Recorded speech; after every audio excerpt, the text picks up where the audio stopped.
BJP party అధినేత రామచంద్ర యాదవ్ తన స్వగృహంలో party మేనిఫెస్టోను విడుదల చేశారు.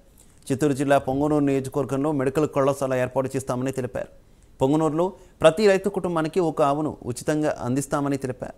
ప్రతి మండలంలో ఒక పాల కేంద్రాన్ని ఏర్పాటు చేస్తామని రామచంద్ర యాదవ్ తెలిపారు.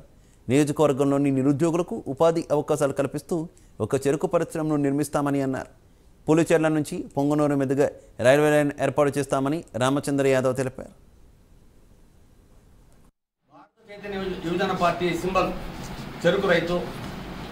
అదేవిధంగా భారతదేశంలో ఎక్కడ కానీ పొంగనూరు నియోజకవర్గం పరిధిలో, చిత్తూరు జిల్లా పరిధిలో షుగర్ కేన్లో వచ్చినటువంటి పర్సెంటేజు పొంగనూరు చుట్టుపక్కల వచ్చినటువంటి షుగర్ పర్సెంటేజ్ ఎక్కడ రాదు. కాబట్టి ఈ పొంగనూరులో చెరుకు పరిశ్రమని, గతంలో ఉన్న చెరుకు పరిశ్రమ పూర్తిగా మూసివేయడంతో పొంగనూరు నియోజకవర్గంలో చెరుకు పరిశ్రమని తిరిగి స్థాపించాలి అనేది ముఖ్యమైన ఉద్దేశం.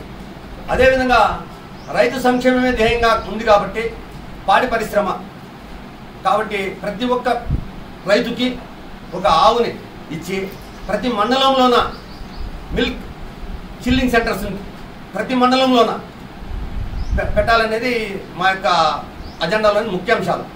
రైతు, ఉద్యోగం, యువతకి ఉద్యోగం, రైతు సంక్షేమం. అదేవిధంగా పొంగనూరులో చింతపండు, టమాటా, మామిడి ఫుడ్ ప్రాసెసింగ్ యూనిట్లు పెట్టాలి.